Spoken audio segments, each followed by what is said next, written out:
Explaining Society. So let's get into it and let's talk about what it is. So each week in the lectures, I'll give you a quick summary of what's coming up so that you're not surprised. We don't like surprises, we like to know what's coming. So next week we begin our tutorials. There are no tutorials this week, so they begin next week. Next week in the lecture I'll be talking about theory. I actually quite like theory, so I promise it'll be a bit of fun. And then we'll begin off with our tutorials. It's really important you come to your tutorials next week because it's when we allocate you to Assessment A. So it's when you'll actually choose your due dates for Assessment A. So it's very important you come to your tutorials next week. The tutorials are very full and the room is only seats 24. So there are 24 people enrolled in that unit, so please don't send me emails asking if you can move in. If you need to move tutorial slots, advertise it on Canvas and find somebody to swap with you. That's my best option for you at this time. This unit is a bit bigger than expected, so that's just the way the tutorials have rolled, so just try and find somebody to swap with you. Week 3 we move into discourse analysis. I'm moving you into that fairly quickly because of Assessment B, which I'll talk about a bit later on. And then in week 4, Assessment B is actually due. So putting some assessment fairly early in this unit so that you can find your feet and work out whether it's the unit for you. I've done it in week 4 because that is census week.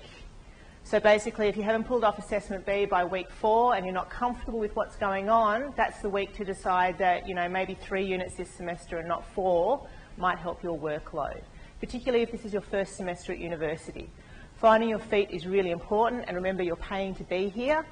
So you're much better off minimising your workload a little bit if you're struggling and making sure you pull off all your units so that you don't have extra HECS debt. It took me 4.5 years to do a 3-year degree, so that's the voice of experience there. So that's what's coming up. All right, let's actually talk about this unit.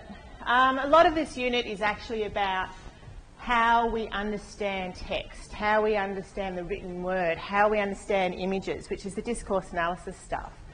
Because it's all about research and how we understand the social sciences and how we understand society in general. So with this unit, what I wanted to do was I wanted to actually use the words and have a look at what the words actually mean in the title. All right? This is a skill that you're going to build and develop. If you're sitting there going, hey, I did high school English, I know all about this. Well, yeah, but let's add a few more things in there for you. All right, so let's have a look about society. It's a group of people, and we call it the social sciences. All of you are in this room because it's a core unit in one of the degrees that you're doing, so one of the social sciences that you're doing. I did economics, so for those of you who are sitting in the room going, I do economics, it's all about numbers, bugger off, we don't like people. It's not true, right? The whole, that's exciting. The whole premise of economics is that people are rational. Oh, it's timing out. It's that people are rational. All right, but we know people aren't rational. They're absolutely irrational. So any economic modelling you do involves people, right? So that's a massive thing with economics. It involves people and understanding how people operate and engage. So I'm hoping that all of you can see yourselves in that list. If you can't, might be in the wrong subject, let me know. Let's have a chat. But it's all about understanding society, groups in society, how the social interactions happen and how people exist and the choices that they make. All right, so that's society. Investigating and explaining. Look, fundamentally, it's a fancy way of doing research methods. All right? But that's actually what this unit is about. It's about different research methods that social scientists use, different approaches that they use in their research. And so I'm putting there, you know, those things, those elements, because it is about what we're looking at. So we investigate. What is this problem? I've identified a problem. Let's investigate it. Let's explore it.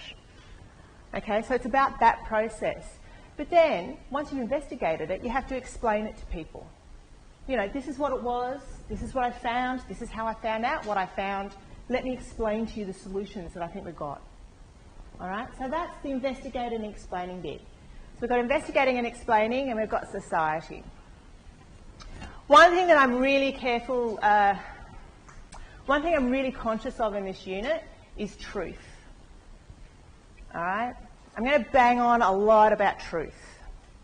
Because in the social sciences, you can read somebody's research and go, is that true? Really? And the thing about social sciences is there's not truth, there's truths. Because it's all about how we look at the problem. So you can look at the problem one way and somebody look at it a different way and you'll come up with different answers. That doesn't mean one of you is wrong, it means both of you are right because you've found truths. Because we're people, right? We're complicated. There's lots of different ways of looking at people, and that's society. And when we do that, we end up with different answers all the time. So I want you guys to start thinking about what is truth, how do we know truth, how do we justify truth, how do we explain truths, how can there be multiple truths when we're conditioned to believe there is only one truth. All right? I want your brains to really start thinking about that. In the unit outline, I talked about one of the materials was a curious and inquisitive mind. That's really important in this unit. You really have to be interested in understanding.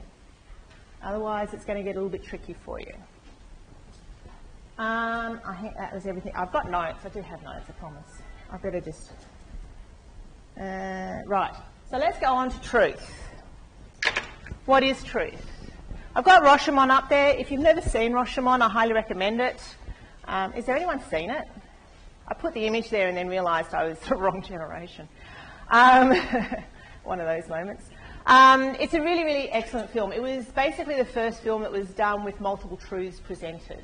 So it's a court case in feudal Japan, and it's really interesting because all the witnesses give different accounts, all right, which shows us, which shows us there are lots of different ways of seeing truth. So if you're looking for something to do on Saturday night, because, you know, I don't know, have a look at Rashomon, it's a good one. Okay, when we're talking about research, we have this fancy word called ontology. Ontology is just a fancy way of saying, do we believe in truth or truths? It's the way we look at our belief system. Ontology originally was a religious type word, whether we see God in this or not. Whereas these days in research, it's kind of about truth versus truths. Okay? And so that's the fancy word, it's called ontology.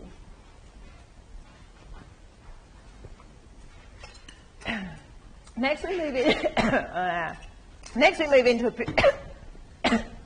excuse me.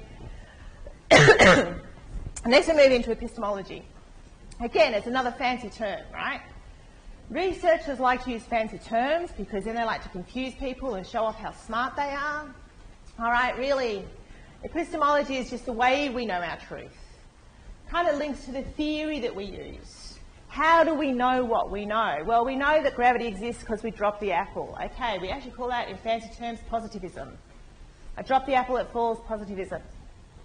All right, but it's how we know our truth. Then it's like, then we use the analysis of what do we know our truth to be. So we have to analyse the data that we've got. And then how do we find the truth? Well, we used a method. All right, so research methods. In this unit, you're going to be doing interviewing and a whole range of things. I'll get to that on another slide. But this is about how we got to our truth. In a simple way, I like this little matrix.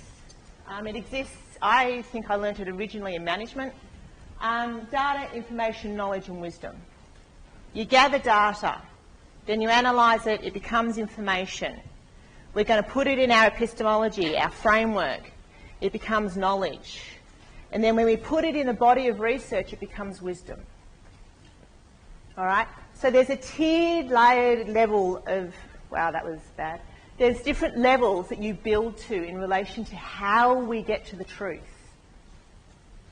And the more truths we gather about the society we live in, the better we understand the society we're in. The closer we get to the truth. Of course, working on the ontology that you believe there is only one truth. Okay? So be careful with that. This is a quote that I've actually got on the Canvas site.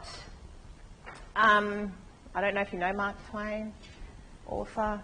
Okay, again, generational gap. I do apologise, there's probably going to be masses of these. The thing about truth is that sometimes when we publish in the social sciences, people read what we've found and go, no, that's not possible. But the thing about the truth in the social sciences is we're dealing with people, and all things are possible with people. All right? People are strange things and do all sorts of weird stuff. And social scientists, we look at that. How did that come to be?